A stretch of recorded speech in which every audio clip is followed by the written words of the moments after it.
Good morning, class. Myself Geeta Mishra. I am your math teacher, class 3rd, subject math, lesson 2nd addition. Today we are going to learn about word problems. For solving the word problem, we have to understand the question completely. Always remember, first we should read the given situation very carefully and see what we have to find. Secondly, we should think what we have to do. Then we will do the operation and finally state the answer correctly in a statement form. कितनी बार ऐसा देखा गया है कि बच्चों को word problem देखते हैं तो उन्हें ये नहीं समझ में आते कि इसमें करना क्या है। बहुत बार वो कंफ्यूज हो जाते हैं। इसलिए हमें कोई भी क्वेश्चन करने से पहले उस क्वेश्चन को समझना बहुत ही ज़रूरी है। मैं हमेशा बच्चों को यही कहती हूँ कि क्वेश्चन का आंसर उस क्वेश्चन में ही होता है। अगर आप क्वेश्चन को ध्यान से पढ़ोगे तो उसमें आपको वर्ड प्रॉब्लम करने में बहुत ही हेल्प मिलेगी। मीन्स कि अगर आप एक क्वेश्चन को पढ़ते हो, जैसे कि फॉर एग्जांपल मैंने इस क्वेश्चन को लिया है और क्वेश्चन को पढ़ा है। यहाँ पे लिखा है कि Shyam collected 1267 mangoes on Monday and 1365 mangoes on Tuesday. How many mangoes he collected in all. सबसे पहले क्वेश्चन पढ़ के क्वेश्चन को समझना चाहिए कि क्वेश्चन में क्या कह रहा है। अब हम फर्स्ट लाइन को फिर से रिपीट करेंगे। क्वेश्चन में कह रहा है कि Shyam collected 1267 mangoes on Monday. Means कि श्याम ने 1267 यानी 1267 मैंगोज सोमवार तक कलेक्ट किया। कलेक्ट मतलब इकट्ठा किया, ठीक। एंड 1365 मैंगोज ऑन ट्यूसडे, और मंगलवार तक उसके पास 1365 मैंगोज और उसने कलेक्ट कर लिए। How many mangoes he collected in all. अब कह रहा है कि मंडे को उसने इतने मैंगोज कलेक्ट किए, ट्यूसडे को उसने इतने मैंगोज कलेक्ट कर लिए।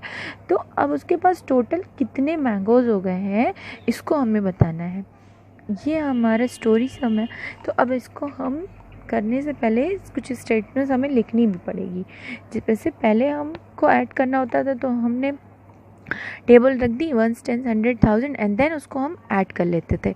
अब हमें जो यहाँ पर क्वेश्चंस दिए हुए हैं उस क्वेश्चंस में भी स्टेटमेंट लेके उस स्टेटमेंट को हमें लिखना है एंड देन फिर हमें उसको सॉल्व करना है। मीन्स कि अब लिखा है कि Shyam collected 1067 mangoes on Monday, तो हमें पता है कि मंडे को उसने इतने मैंगोज कलेक्ट किया। अब इसको स्टेटमेंट फॉर्म में जब लिखेंगे तो हम लिखेंगे मैंगोज कलेक्टेड ऑन मंडे। कितना उसने कलेक्ट किया? 1267। नेक्स्ट लाइन पे आएंगे एंड 1365 मैंगोज ऑन ट्यूसडे। तो mangoes collected on Tuesday, Tuesday को उसने कितने मैंगोज कलेक्ट कर लिए? 1365।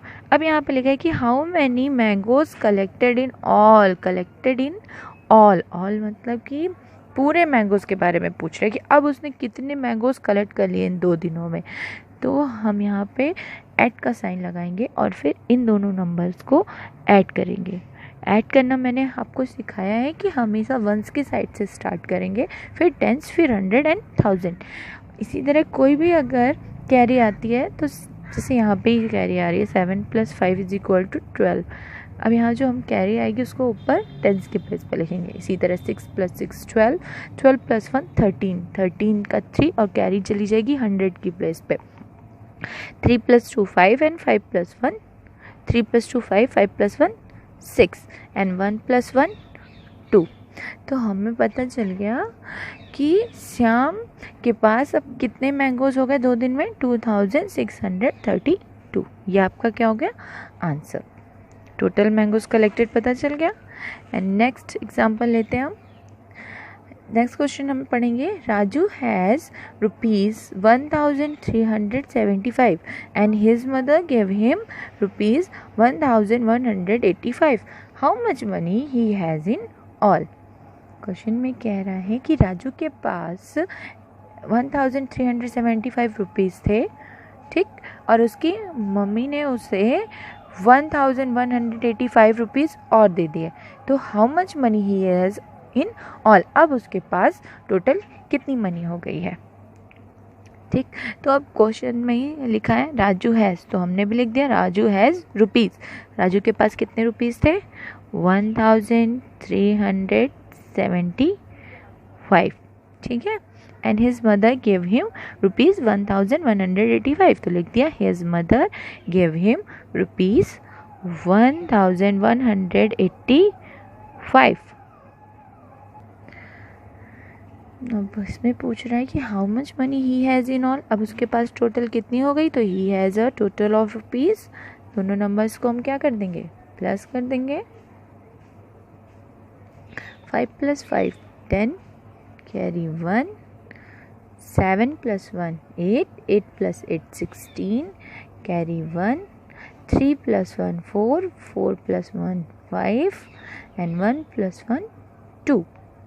तो यानी राजू के पास टोटल कितनी मनी हो गई, 2560 रुपीज़। राजू के पास ऑलरेडी 1375 रुपीज़ थी और उसकी मम्मा ने उसे 1185 रुपीज़ दे दी। अब उसके पास टोटल जो मनी हो गई वो हो गई 2560। आई होप आपको ये क्वेश्चन समझ में आ रहा होगा कि ये क्वेश्चंस कैसे करने हैं। वर्ड प्रॉब्लम में आपको कोई प्रॉब्लम नहीं होगी, सेम एडिशन की तरह ही करना है, बस उसमें कुछ स्टेटमेंट्स लिखने होते हैं और वो स्टेटमेंट्स हम अगर ध्यान से पढ़ें तो हमारे क्वेश्चंस में ही वो लिखा होता है और उसी को हमको रखना है और उसे सॉल्व करना है। Now class, this topic is complete. Now you can practice. Next topic will be studied in next video.